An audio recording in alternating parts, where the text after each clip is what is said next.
Bonjour mes élèves, je vous parle aujourd'hui de plan cartésien. Donc, vous avez ici un plan cartésien. Donc, on a l'axe des X qui est ici à l'horizontale, puis l'axe des Y à la verticale. On a les cadrans. On a 4 cadrans dans un plan cartésien. Donc, on a le cadran 1 qui est en haut à droite. On a le cadran 2 qui est à côté. Cadran 3, on descend en bas à gauche et cadran 4 en bas à droite. Ce qui est important de savoir, c'est quand on circule sur l'axe des X, on a toujours l'origine qui est ici au centre, qui est en fait 0, 0. Puis, quand on circule, donc puisque notre 0 est ici, quand on s'en va vers la droite, on est dans les nombres positifs. Quand on s'en va vers la gauche sur l'axe des X, on est dans les nombres négatifs. Même chose pour l'axe des Y. Donc, quand on s'en va par en haut, c'est le positif. Quand on s'en va par en bas, c'est le négatif. On peut penser au thermomètre quand on est sur l'axe vertical. Donc, si on regarde dans le cadran ici, dans le cadran 1, quand on s'en va vers la droite, c'est positif pour les X, puis quand on monte par en haut, c'est positif pour les Y. Donc, on dit qu'on est dans le cadran positif-positif. Tu dois savoir que dans le fond, quand je te donne un point dans le plan cartésien, je te donne toujours les X en premier. Donc, quand je te donne une coordonnée d'un point dans un plan cartésien, je te donne toujours la coordonnée X et ensuite Y quand je l'écris entre parenthèses. Donc, c'est le déplacement en X et ensuite le déplacement en Y. C'est ce que j'explique ici dans mon dans ma deuxième image. Donc, je t'explique que dans le fond, quand j'ai un point, comme le point qui est ici, ces coordonnées, dans le fond, je descends sur un petit pointillé sur l'axe des X, puis je m'aperçois que c'est le X1 qui est ici. Donc là, on a mis des variables. Puis ici, on aurait le Y1, donc notre point serait X1, Y1. Je pourrais prendre un exemple concret, par exemple, si je te donnais sur l'axe des X, je pourrais te dire que c'est 1, 2, 3, 4, 5. Puis sur l'axe des Y, je pourrais te dire que c'est 2, 4, 6, 8. Puis là, on remarque que ma graduation de mon axe des X puis de mon axe des Y n'est pas pareil. Hein? Ici, je vais par bond de 1, tandis qu'ici, je vais par bond de 2. J'ai le droit de faire ça. La graduation n'est pas obligée d'être la même pour les deux axes. Mais là, si je regarde mon point qui est ici, le point que j'ai mis en rouge, donc ses coordonnées, ça serait 2. Donc, à la place du X1, j'aurai un 2. Puis à la place du Y1, j'aurai un 6. Donc, j'aurai 2 6 sur mon point. On a voulu te le mettre avec des X puis des Y pour te montrer, dans le fond, que ça pourrait être n'importe quelle graduation. Il s'agit juste de descendre un petit pointillé de son point, de regarder le chiffre qui se trouve sur l'axe des X, puis de mettre un petit pointillé sur l'axe des Y, puis de voir quel est le chiffre qui se trouve sur l'axe des Y à cette hauteur-là. Donc, c'est nos coordonnées de notre point qu'on appelle X. On appelle XY. Les coordonnées, c'est XY, c'est toujours X en premier. Et moi, je dis toujours comme exemple à mes élèves que quand moi, je déplace une échelle, donc je suis un petit bonhomme, puis je déplace mon échelle, je déplace toujours mon échelle à l'horizontale avant de monter dans mon échelle. Donc, je vais déplacer mon échelle jusqu'au point ici, puis ensuite, je vais monter dans mon échelle jusqu'à la hauteur désirée. Donc, je me déplace toujours à l'horizontale avec mon échelle avant de monter. Parce que je leur dis à mes élèves que si je monte dans mon échelle, okay, que je prends mon échelle, je monte dans mon échelle, puis qu'après ça, rendu en haut, j'essaie de me déplacer, ça risque d'aller mal, je risque de tomber. Donc, parce que se déplacer, une fois qu'on est rendu en haut de notre échelle, ça ne fonctionne pas du tout. Donc, c'est le truc pour le retenir. On se déplace à l'horizontale avant de monter dans notre échelle.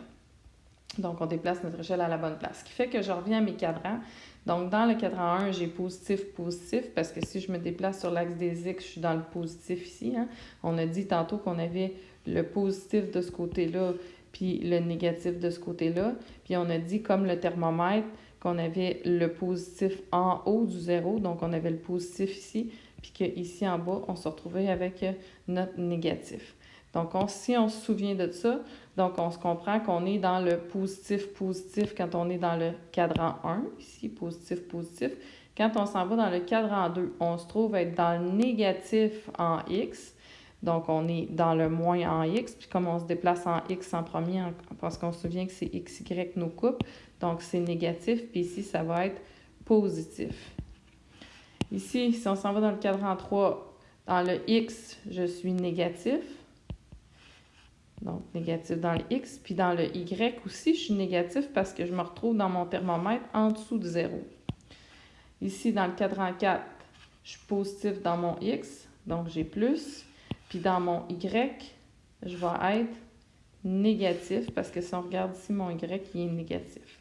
Donc, voici les cadrans. Puis on remarque que les cadrans, de la façon qu'ils sont nommés, c'est on tourne dans le sens contraire des aiguilles d'une montre. Donc, j'ai le cadran 1 ici, cadran 2, si je tourne dans le sens contraire des aiguilles d'une montre, cadran 3, cadran 4. Voilà. Donc, si ici, ça m'amène à te dire, supposons qu'on veut se pratiquer un peu, puis que je te demande les coordonnées du point R. Donc, on va descendre notre petit pointillé sur l'axe des X. Donc, c'est 2 sur l'axe des X. Donc, je vais venir écrire 2. Puis, sur l'axe des Y, c'est 3.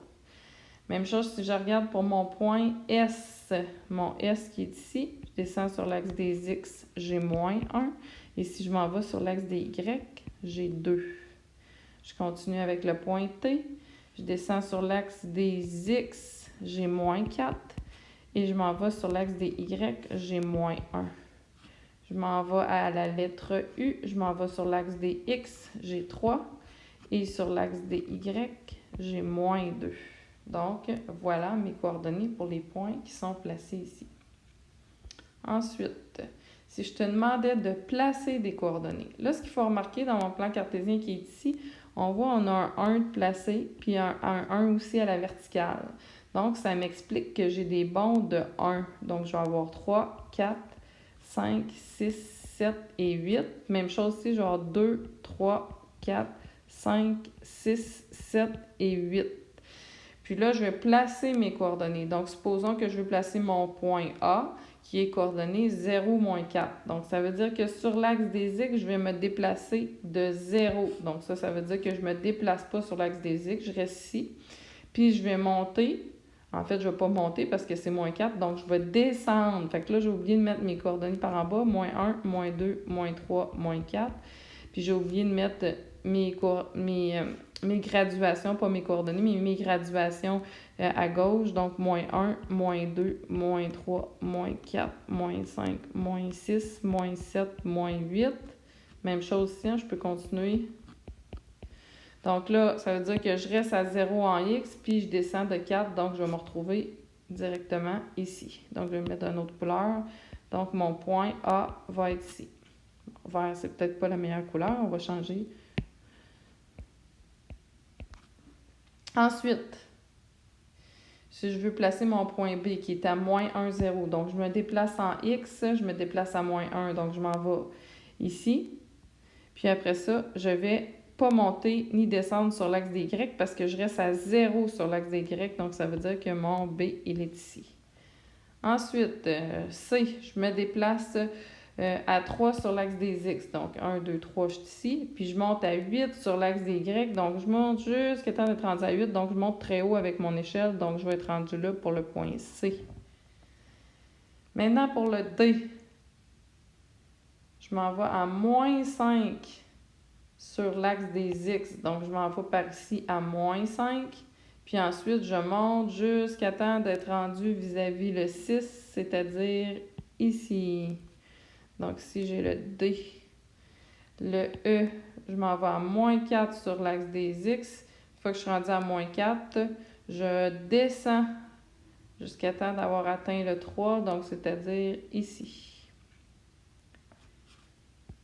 Puis là, je m'aperçois que, ça c'est mon E, là je m'aperçois que j'ai oublié de mettre les petites barres. Normalement, on met des petites barres pour indiquer nos graduations. C'est important de faire ça comme il faut. Donc, on met nos petites barres pour indiquer que nos graduations, là c'est C'est pas si grave parce qu'on a déjà des lignes, mais des fois, on n'a pas toujours un quadrillé en arrière pour nous guider. Donc, quand on n'a pas de quadrillé, c'est doublement important de les mettre puis de les faire espacer également. Donc, il me reste juste F à placer. F, j'ai 0 déplacement sur l'axe des X parce que j'étais à 0. Puis, je monte de 5, ça veut dire que je vais être exactement ici. Oh, j'ai changé ma couleur. Je vais être ici pour ma lettre F. Et voilà, c'est terminé pour le cours. Donc, je vous laisse faire les exercices. Bon cours!